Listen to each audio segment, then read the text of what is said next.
Well, good afternoon, everyone, and welcome to the COVID-19 update for Thursday, December the 3rd.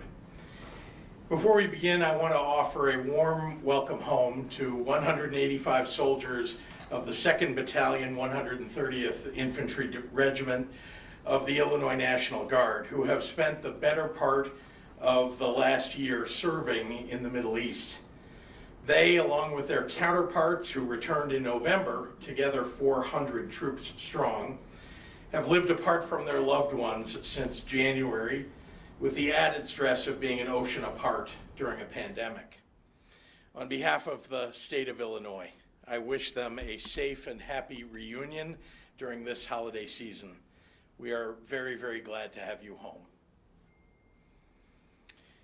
Yesterday, as the nation reached 100,000 hospitalizations from COVID-19, thousands higher than either our spring or summer national peaks, the director of the CDC, Robert Redfield, warned that as we wait for mass distribution of a vaccine, the months ahead could amount to the most difficult in the public health history of this nation. That makes our collective action in the coming weeks all the more important. What can we do to support our healthcare systems? How do we make sure that they're able to care for all the patients who come through their doors? Not just the current surge of COVID-19 patients, but also severe flu cases, car crash survivors, those suffering from heart attacks or strokes. Everyone knows the basics, of course. Wash your hands, keep your distance, wear your mask around others to protect yourself and to protect your family. And right now that includes working extra hard to stay home as much as we can to bring down rates of transmission in our communities. Getting your flu shot will also help more people out of the hospital, easing the burden on our healthcare workers. One very important thing that you can do to help others right now is to donate blood. It has no effect on your immune system to do so, and hospitals need blood right now more than ever. It's normally difficult to get blood donations around the holidays, but the pandemic has made it even harder to maintain an adequate blood supply. On top of COVID patients, there are still patients in need of transfusions all across the hospital, including those who need surgery, are undergoing cancer treatments, have chronic conditions such as sickle cell, or for those who experience accidents or trauma. Additionally, many of our blood donation centers, including the Red Cross, are collecting convalescent plasma from people who are healthy and were fully recovered from COVID-19, as their antibodies may help patients who are actively fighting the virus. Research into plasma as a treatment for COVID-19 is ongoing, but since this is a new virus, the more information we have to study, the quicker we can find meaningful answers about its effectiveness. In other words, the more people who have recovered from COVID-19 who donate their antibodies, the better our ability to save lives. Across the state, our blood donation centers and our hospitals are making loud and clear their need for more assistance during this holiday season. So I'm very glad today to be joined by someone who has made a career in this work, making it possible for countless lives to be saved, all because someone took the time out of their day to give back by giving blood. And so I'd like to introduce the CEO of the Red Cross Illinois region, Selena Roldan. Selena? Must continue to hold blood drives across Illinois and supply hospital partners with life-saving blood.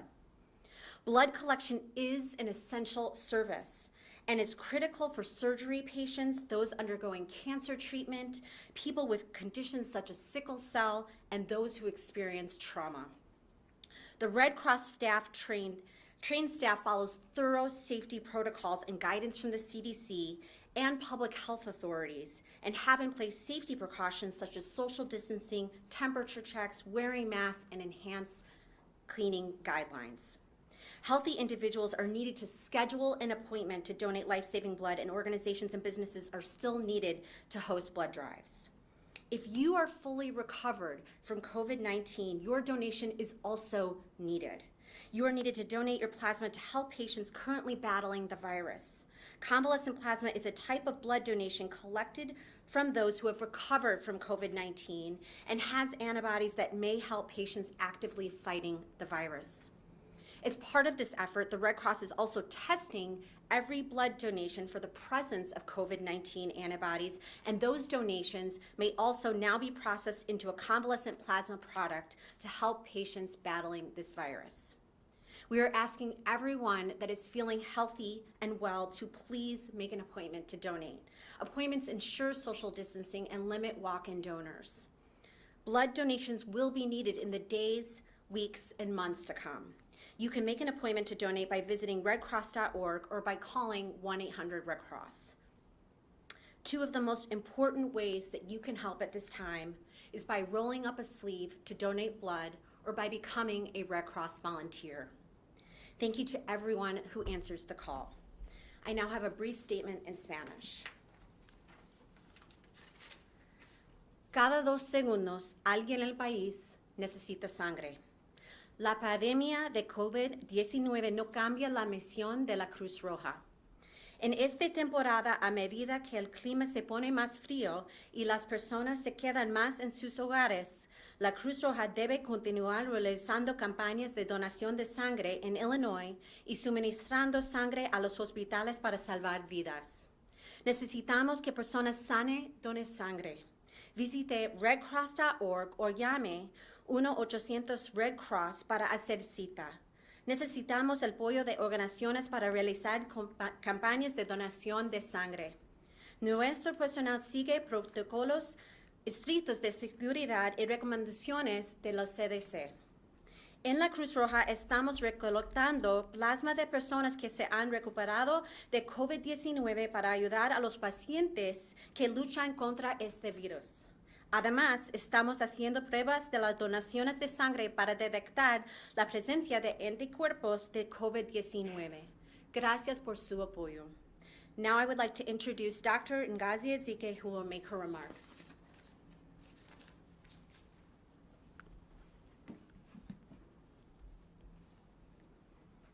Good afternoon.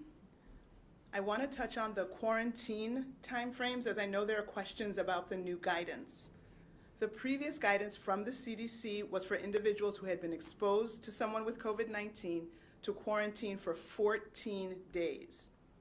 However, in further study and extensive modeling by CDC and other academic institutions, the CDC has now reduced that to 10 days as long as the individual does not have any symptoms at all. This does not mean that the person can't develop symptoms on day 12 or 13, but we know from looking at all the data that the risk of that happening is between 1 and 10%.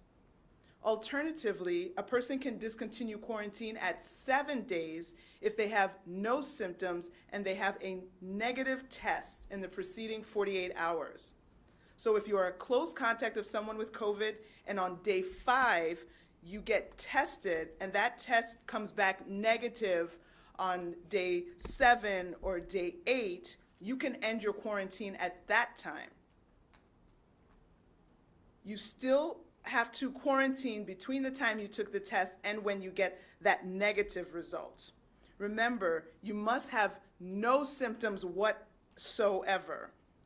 Again, the hope is that by reducing the amount of time in quarantine, it'll be easier for people to take this critical action without the additional economic hardship of not being able to work for so long. And better adherence to these quarantine guidances can help reduce stress on communities by decreasing the number of new infections. For today, we are reporting 10,959 new individuals with COVID-19, for a total of 759,562 total people in Illinois who have been diagnosed with COVID-19. In the last 24 hours, we have received reported IDPH of 192 additional lives lost for a total of 12,830 lives lost here in Illinois. Overnight, 5,653 individuals were in the hospital with COVID-19, and of those, 1,170 were in the intensive care unit, and 693 were on ventilators.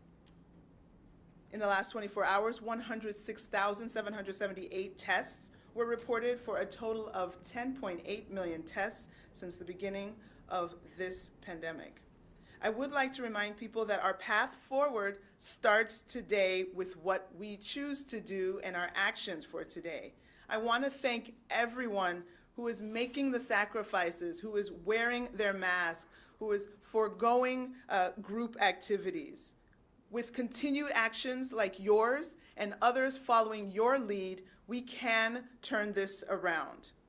Let's choose to protect and not infect those around us by avoiding the gatherings and wearing our mask and washing our hands. Let's continue to keep our distance, again, at least 6 feet between each other. And if you haven't obtained your flu shot, please do that as well. Thank you. Buenas tardes. Quiero volver a hablar de la duración de cuarentena, porque sé que hay preguntas sobre nueva información que se acaba de publicar. Inicialmente, la guía era para personas que fueran expuestas a alguien con COVID-19, tenían que estar en cuarentena por 14 días.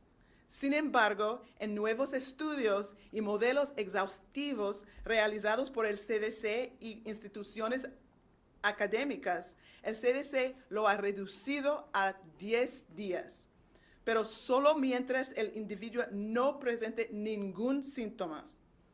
Esto no significa que la persona no puede mostrar síntomas en el día 12 o 13, pero el riesgo de eso es entre 1 y 10%. Alternativamente, una persona puede suspender la cuarentena después de 7 días si no presenta síntomas y ha resultado negativo en las 48 horas anteriores. Por lo tanto, si usted es en contacto cercano con alguien con COVID-19 y el día 5 de esa cuarentena se hace la prueba y esa prueba es negativo, puede finalizar su cuarentena después de 7 días. Sin embargo, si no tiene los resultados de la prueba para el día 7, deberá permanecer en cuarentena hasta que reciba los resultados negativos de la prueba, o hasta el día 10, lo que sea más corto. Recuerde, no debe tener ningún síntoma en ninguna de las situaciones. La esperanza es que al reducir la cantidad de tiempo en cuarentena, será más fácil para las personas tomar esa acción crítica sin las dificultades económicas de no poder trabajar. Una mejor adherencia a las pautas de cuarentena puede ayudar a reducir el estrés en las comunidades al disminuir el número de nuevas infecciones. Hoy informamos 10,959 nuevas infecciones por COVID-19 para un total de más de 759,000 casos en Illinois. Desafortunadamente, esto incluye 192 vidas perdidas para un total de más de 12,800 muertes aquí en Illinois. Desde anoche, 5,653 personas estaban en el hospital con COVID-19 y de ellos 1,170 pacientes estaban en la unidad de cuidados intensivos y 693 personas están en ventiladores. En las últimas 24 horas se han reportado más de 106,000 pruebas para un total de más de 10.8 millones de pruebas aquí en Illinois. Me gustaría recordar a la gente que nuestro camino a seguir adelante comienza con lo que hacemos hoy. Gracias a todos que han hecho todas las mitigaciones. Tenemos que dar eso y continúa, pero lo tenemos que hacer todos juntos porque solos no podemos. Muchísimas gracias para su apoyo. And with that, I'll turn it back over to Governor Pritzker. Thank you very much. Happy to take questions from members of the media. Governor, could you first of all talk about one of the big issues of the day, this hotel up in Northbrook? As you're aware, there was the big wedding up there, 150, 200 people. Can you give us, first of all, your reaction to that and tell us what kind of actions the state might take in response to that to deal with this? Well, first of all, I'm deeply concerned for the people who attended that wedding. I understand that people were in very close proximity from one another. I understand that those people will go home or back into their communities and may have infected other people. And this is very concerning to all of us. At a moment when we have rampant COVID-19 throughout Illinois, community spread, here we have people who are in a concentrated fashion have the ability now to go spread it to everywhere that they return to. So I'm deeply worried for them and for the communities that they've returned to, for their families and so on. I hope that each of them will isolate and get a test. Now, as far as what should happen, what we've done, we contacted the Cook County Health Department and other authorities in Cook County, as well as the city of Chicago. And we've made sure that they're following up on this. It is their local enforcement that is very important to us, and they are indeed doing just that. I saw in the latest news story that Cook County is now following up with potential legal action, law enforcement action. So we'll have to see what follows here, but I certainly want to encourage them to do that. We've put in place the rules and regulations for them to follow up on this. But this has got the fact that we were told that this wedding was planned long before Tier 3, and then even when you put Tier 3 in, they decided to go forward with Right. it. The fact that they're flaunting it like this, I mean, it's got to be... It's very irresponsible, and it's also irresponsible of the hotel to host an event like that. They too have breached the rules, and they should be held responsible. Ohio, Massachusetts, California, Illinois all stopped indoor dining. When we're done with Tier 3 mitigation, maybe going back to Tier 2, which will happen hopefully someday, have you thought about reopening the schools first rather than the restaurants and bars? Amy, I know that you keep reporting that somehow we've closed schools. I have not closed schools. So that's just that's a fallacy. I know it's up to superintendents. It is, and all across the state, parents, teachers, local school councils have made decisions for themselves based in part upon how rampant the virus is in their county, in their area, based in part on how rampant it is among the people who attend that school or their families. And I think for the most part, school superintendents, the school councils, parents, faculty, et cetera, have been responsible about that. We have many people who are learning from home because that's what their communities felt was right to do. We also have many people who are in hybrid situations, which for some works very well. And then there's a smaller portion that are going to school every single day, because that's what they've deemed to be safe. But we're not keeping people from having school. Last 2 days in Illinois have been the 2 deadliest days during this pandemic. Across the country, more than 3,000 dead, also the deadliest day for the U.S. Yes. How long do you think we should be prepared for these kinds of numbers? Look, Eric, I don't know, but I can tell you that it is devastating. It's just devastating for the country. It's devastating for the state of Illinois, for all of us who are very focused on trying to save people's lives. I can tell you that we're trying to do everything that we can at the front end of the process. Remember, by the time you hear of somebody having died, they got infected weeks earlier. Some of those, of the people who passed away, they probably went to the hospital at some point. Then they became an ICU patient. Some of them went on ventilators. It's just, I look at it and I say, how can people not follow the mitigations, watching the number of people who are passing away, not just in the state of Illinois, but the thousands now a day across the United States. I just hope that people are heeding the mitigations that we're asking them to follow, because that ultimately is going to bring that death count down. You saw it Just go back to the numbers back in April when the numbers were increasing. We hit a peak in about the 6th of May, roughly that.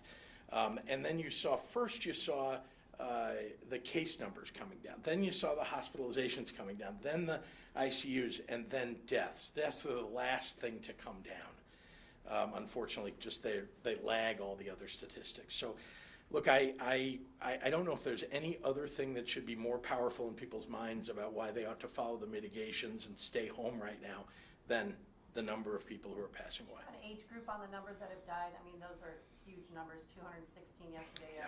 192, which Eric said. Yeah.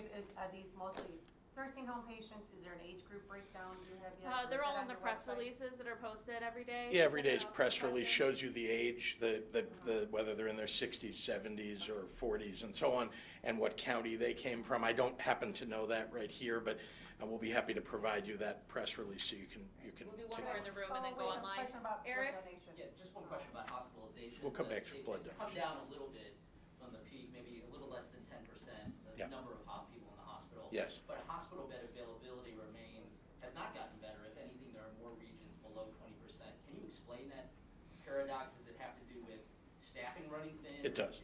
Remember that the way that we report the number of available beds is the number of available beds that can be staffed. And so, yes, that adjustment gets made based on staffing. And remember, you've got to give some reprieve, even in the height of this, right? When the numbers, you saw 15,000 cases a day and more people going into the hospital, even though we've come down about 10%, in the height of it, people are working double shifts. They're working all week long. We have to give these people a break at some point, right? And so, it's a good moment perhaps to take staff off of some beds that aren't filled.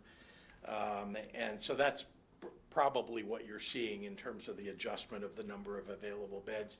I don't want to say we have a lot of beds available. I mean, we have beds, but people should not see that as some sort of invitation that we should, reduce mitigations and therefore fill up all the beds because, gee, there's a vacancy somehow. I don't want people to look at it that way. It's not true. I mean, the fact is that we have to bring down the hospitalizations overall because we don't have the staffing. If we do hit that height and hit sort of the full capacity, right now, there isn't any staff really to pull from other states or anywhere else. All right, Wall Street Journal and New York Times are both reporting that 106 of 7,000 blood donations that were collected by the American Red Cross last year, December of 2019, came back positive for the COVID antibodies, which means it's been around here longer than we suspect. So when people donate blood, and I know a lot of people do want to donate blood, is their blood work going to be checked for antibodies? So I don't want to put you on the spot, but I just... Sure. So yes, we are testing all blood at this point for, so if you come in and you donate blood, your blood will be tested for COVID antibodies. Well, that's great. All right, we've got to go online for questions. Dean Olson at the SJR. How is the state trying to combat the notion that the state is taking away personal freedoms with a mask mandate? I'm surprised by the question just because this has now been around for quite some time, and I hope people understand that people may have the notion that we're taking their freedoms away, but the reality is there are laws on the books that in the course of a disaster, an emergency in this state, that the job of our government is to step in to try to reduce the disaster, to try to save as many lives as we possibly can. We've limited the kinds of mitigations that we've put in to the things that will actually have an effect on the virus, or at least on the number of people who will get sick from the virus. And we've even adjusted them over time to make sure that we're taking into account that certain things we've learned over the last 9 months would tell us that you can keep certain kinds of retail open at a certain capacity, and that they're unlikely, or it's less likely, lower risk that people will get the virus from that situation. So look, it's science and facts. And I hope that when we put the science and facts out there, and we have throughout this, you've seen the doctors standing here, you've seen the studies that we've put out, you can read for yourself online or otherwise. why those mitigations have been put in place. And, you know, there are people who don't want to believe them and want to say that we're taking their freedoms away, but that's not at all what we're doing. Jake Griffin at the Daily Herald. Can Dr. Ezike describe children's ability to be inoculated with the current vaccines in the pipeline? Are these vaccines safe for children? And also, where do people over 65 not living in care facilities fit in the vaccination schedule? You might have to remind me of some of the pieces.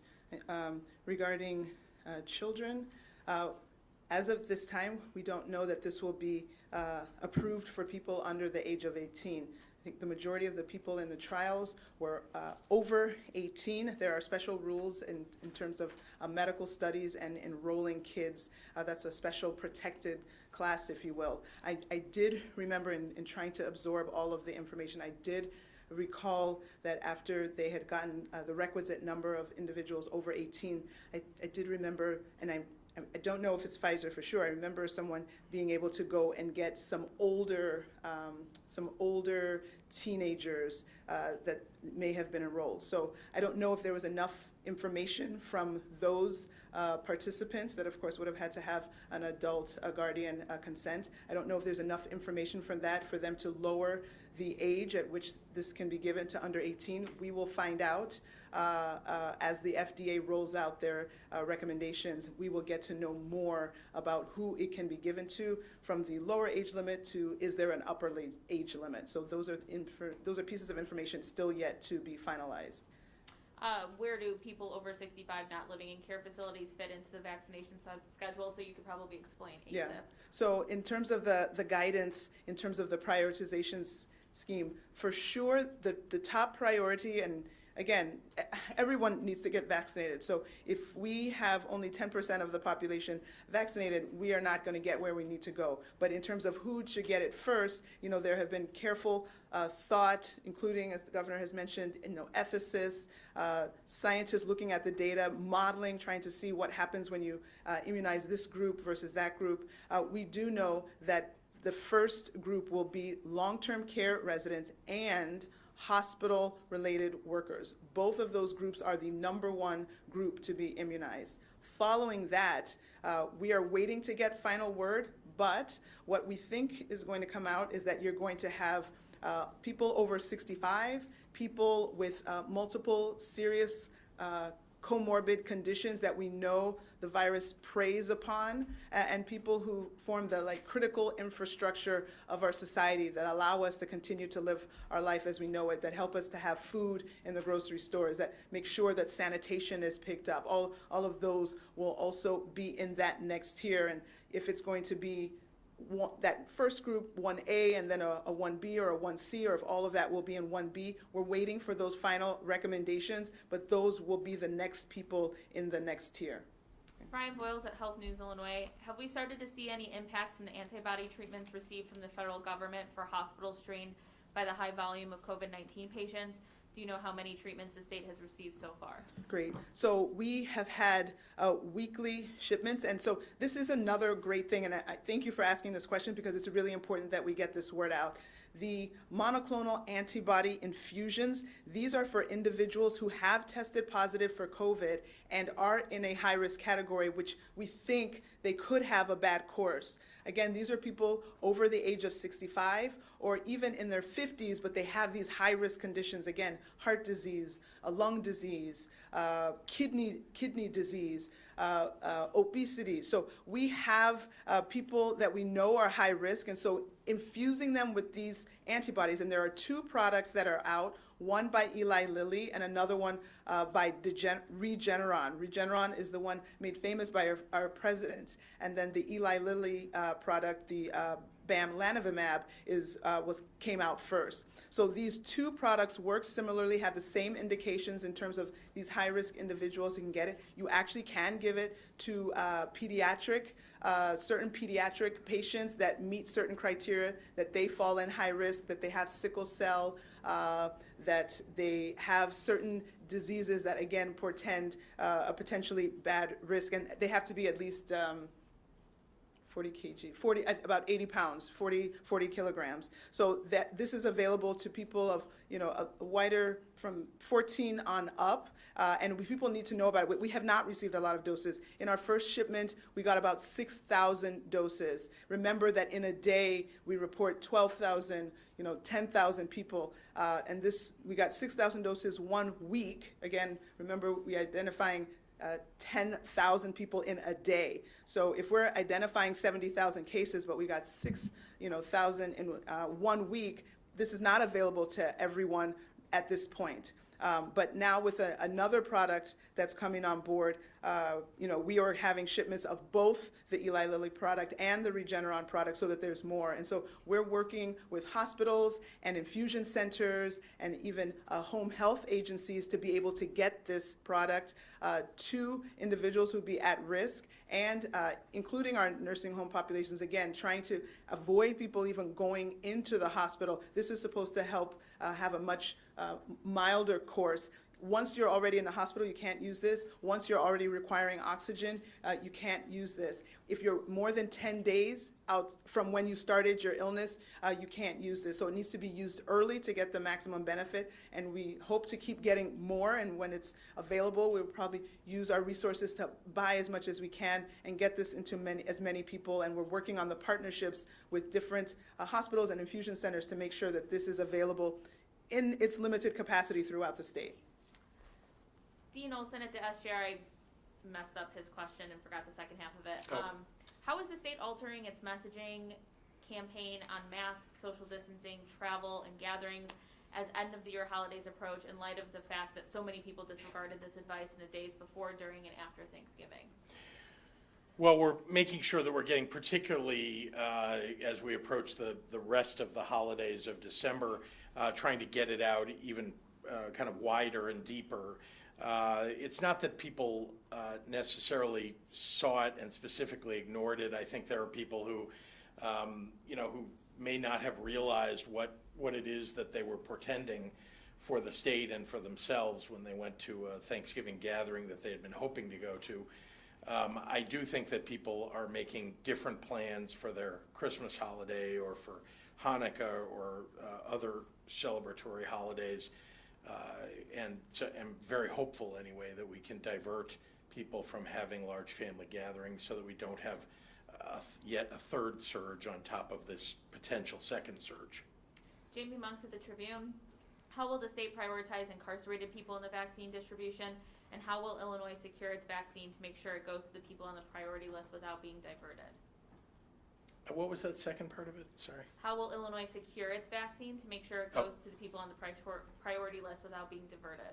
Diverted. Huh. Well, let's start with we're waiting for ACIP to do the rest of its work on the other populations beyond those that will be served by the early delivery of vaccines. We're getting, as you have heard, 109,000. That's the latest number that will arrive perhaps between the 13th and the 19th of December.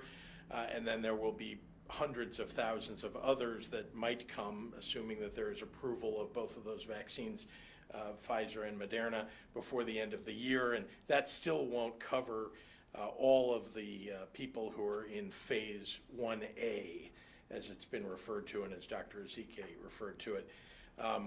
We obviously, at some point, we want to make sure that the congregate settings, even people who are in prison, who are actually held in very close quarters, we want to make sure that they get vaccinated too, and of course the folks who work in our prisons as well. But we're going to listen to the CDC and ACIP as we make decisions about that.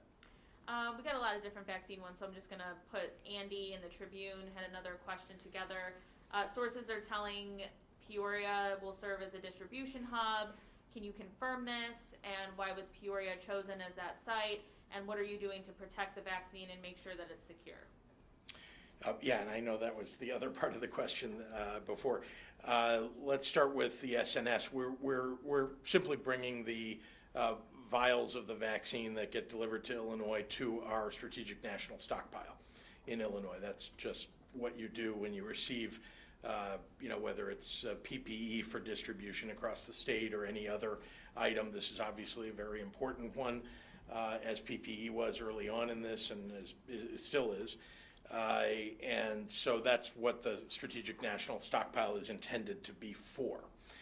In terms of securing it, I'm not going to talk about what the security plans are here at a press conference or at any press conference, but suffice to say that there are plans for security, and obviously the Emergency Management Agency, led by General Alicia Tate Nadeau, working together with state police and other authorities, will make sure that the vaccines get to where they're supposed to get to. Rachel Hinton at the Sun-Times, with Mayor Lightfoot suggesting more or less that Speaker Madigan step down as Speaker, more than a quarter of the Democratic caucus saying they won't vote for him. Is it time for Madigan to step down as Speaker? Well, as I've said, it is the obligation of the leader of the House of Representatives, of anybody who serves in a role that has an impact on the entire state, the way that Speaker, Senate President, Governor, et cetera, have, that answering questions is the very first most important way to be transparent in a job in which integrity is extraordinarily important. And so I have called already for the Speaker to answer those questions or resign. If I can follow up with that, the Speaker has refused to answer questions. He's obviously not heeding your advice, and you wouldn't even put out a new statement the other day. You're stopping short of calling for him to actually step down. I've been very clear about what my views are, and you're going to hear in the next, I think, 4 or so weeks, 6 weeks perhaps, from the members of the House of Representatives, who ultimately will make the decision about whether the Speaker will be leaving office. Molly Parker at the Southern Illinoisan, this is for Dr. Ezike. Today, the SIU Board of Trustees voted to grant you an honorary degree, Doctor of Community Health, for your work during the pandemic and beyond. Could you share your thoughts on receiving this honor? Is that news?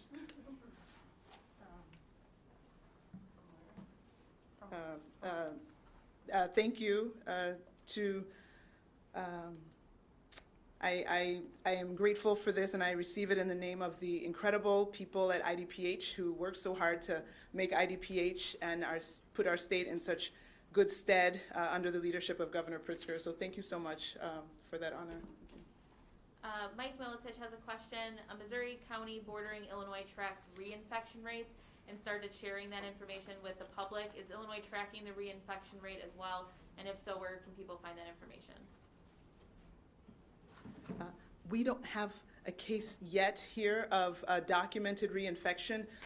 We will be able to know that, and then we will find a way to represent that on our website, because I know that's important information. We have seen reports around the world of increasing numbers of cases of people with clearly documented infection earlier this year and now having a second. So again, what that tells us is that we're not clear on the duration of these antibodies once someone is infected.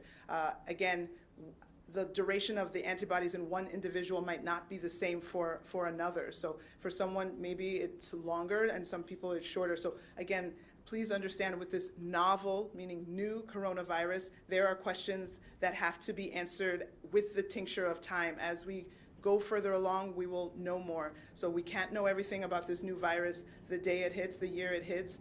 With time, we will learn more, and we'll share as we learn. Shia from Politico will be our last question today. What is your office doing to prepare for the upcoming legislative session in January in terms of the budget, Black agenda, and ethics? Well, we've been preparing for the legislative agendas for the legislature to get together for months now. Our anticipation had been that they would get together in November, as was originally planned. So as you can imagine, having a little more time, I've put out principles for energy legislation. I've put out principles for legislation around both criminal justice reform and addressing racial inequality in our state. I've been very clear about ethics legislation. I started, with very clear principles back when I gave my State of the State address at the beginning of 2020, and I have reiterated not just those points but others. It is time for us to rid this state of the unethical characters that hold office, and we need to have laws on the books that address the things that we have learned that have been taking place in our state.